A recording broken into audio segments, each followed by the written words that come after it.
Oi, pessoal, tudo bem? Eu sou o Ricardo Torres, sou editor da revista Seafood Brasil e venho aqui em nome da equipe apresentar os temas dessa edição 33. Como nós já antecipamos a muitos de vocês, essa edição não vai circular de forma física. Nós faremos uma distribuição estritamente digital.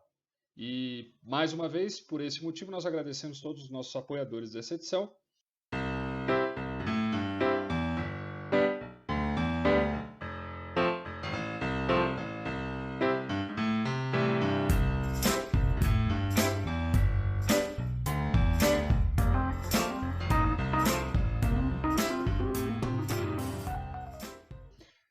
E gostaria de dizer a todos vocês que vocês vão aproveitar esse conteúdo de uma maneira diferente, porque nós preparamos aqui algumas interatividades, como vídeos, e nada melhor do que começar com o próprio editorial, que é uma carta da nossa equipe a vocês, apresentando a edição e discutindo alguns temas.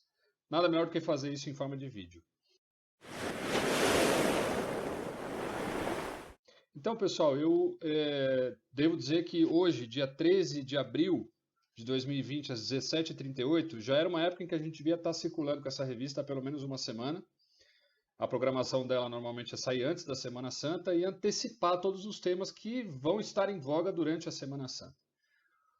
O que acontece é que com a pandemia tudo foi subvertido aqui dentro também, assim como no negócio de vocês, e a gente teve que reagir a essa nova realidade.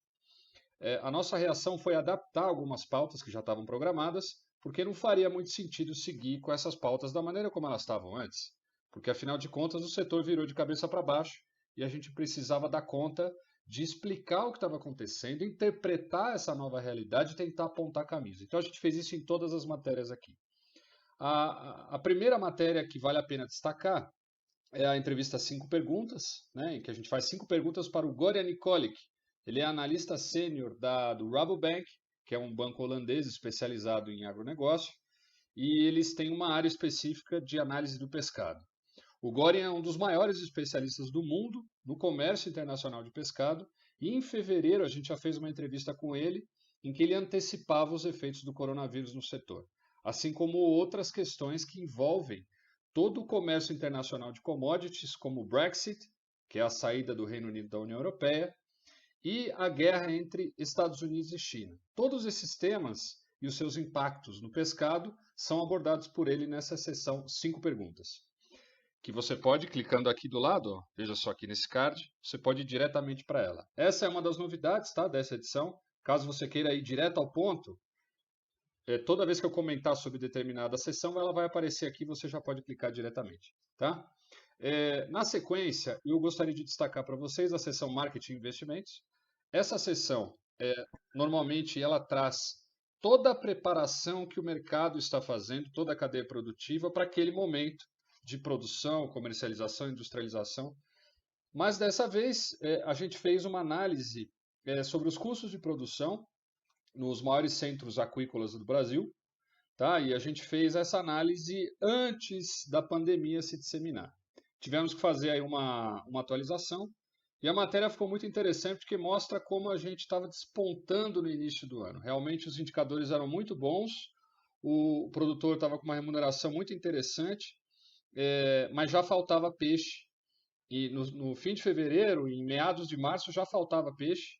E isso evidencia algumas questões crônicas da cadeia produtiva que a gente precisa melhorar, independentemente da questão do vírus, né? O vírus só acentuou essas deficiências da cadeia produtiva. E esses temas estão lá na seção Marketing, Investimentos e Produção. Tá? Apareceu aqui no card, só clicar.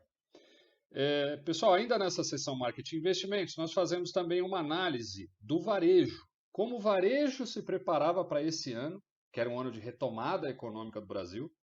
Então, realmente, no primeiro bimestre, despontava aí uma ascensão do consumo, de maneira geral, e principalmente, né, do pescado, que é o que nos interessa. Mas, infelizmente, essa crise aprofundou o cenário de dificuldades que toda a cadeia produtiva enfrentou, e não foi diferente com o varejo. Então, a gente discute aí como é que estava esse cenário prévio de preparação antes da evolução do corona. Tá? Então, clicando aqui, você já vai direto para essa matéria.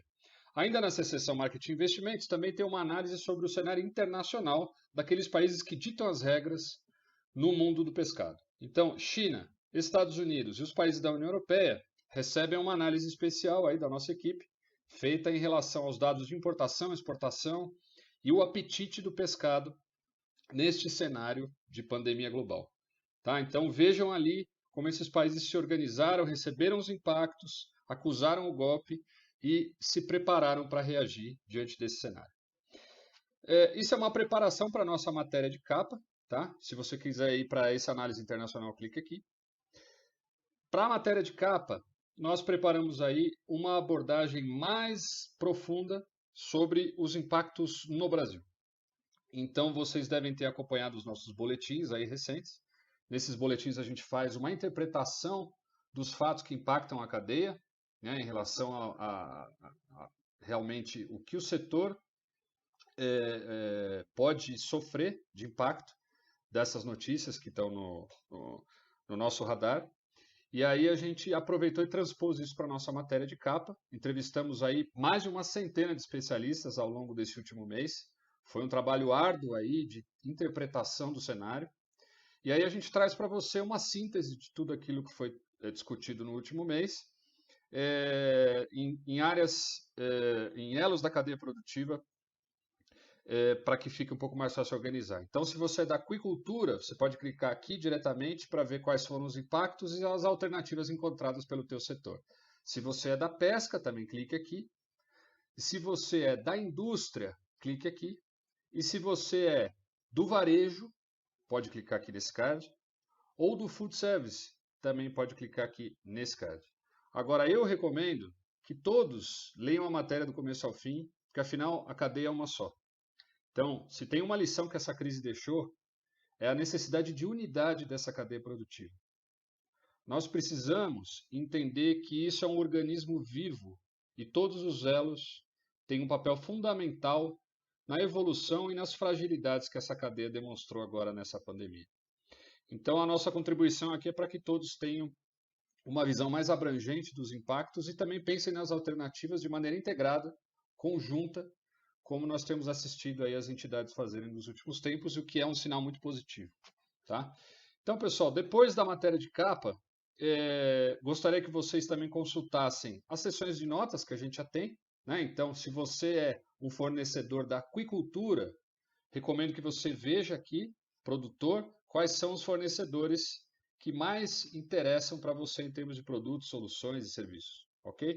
Agora, se você é frigorífico, e tem interesse em acompanhar quais são as tecnologias que você pode incorporar na tua indústria, veja aqui, nesse card. Agora, recomendo a todos também que vejam a seção na gôndola. A seção na gôndola traz as maiores novidades em produto final, tanto no Brasil quanto no exterior. Às vésperas da feira de Boston, nós havíamos preparado um especial com os lançamentos daquela feira. A feira não aconteceu, mas os lançamentos estão aí. Então, nós juntamos aqui. Você pode, clicando nesse card, você vai ter acesso a seção na gôndola com esses produtos, ok? Temos também produtos nacionais, vocês vão ver o que as indústrias aqui do Brasil estão fazendo, mesmo nesse período tão difícil. Na sequência, pessoal, eu gostaria de recomendar a vocês a seção na cozinha, que a gente sempre faz um mergulho nas cozinhas industriais do food service, e a gente pegou um tema, selecionou um tema a dedo antes dessa crise acontecer, porque nós fizemos aí uma investigação sobre o pescado dentro dos restaurantes mantido vivo, para ser abatido e consumido lá. Mais fresco impossível, certo? Pois é, mas no Brasil não existe uma legislação específica para esse tipo de restaurantes. Eles são interpretados como se fossem indústrias, submetidas ao Serviço de Inspeção Federal, Municipal, Estadual. Então o que acontece é que eles estão sem um apoio legal para exercerem essas atividades, enquanto em outros países esse modelo é muito comum, inclusive atrai muitos visitantes, como nós podemos ver nessa matéria aqui. Então, pessoal, para encerrar, a nossa sessão personagem traz aqui uma entrevista com a Márcia Bussons.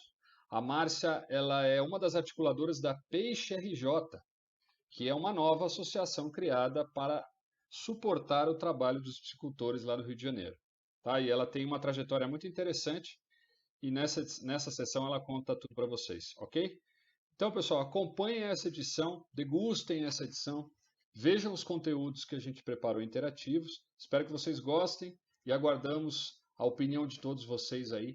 Espero que vocês tenham uma leitura muito informativa e que colabore com os próximos esforços para salvar a cadeia produtiva do pescado, tá? Estamos juntos nessa, contem aqui com a gente. Um abraço de toda a equipe da Seafood Brasil.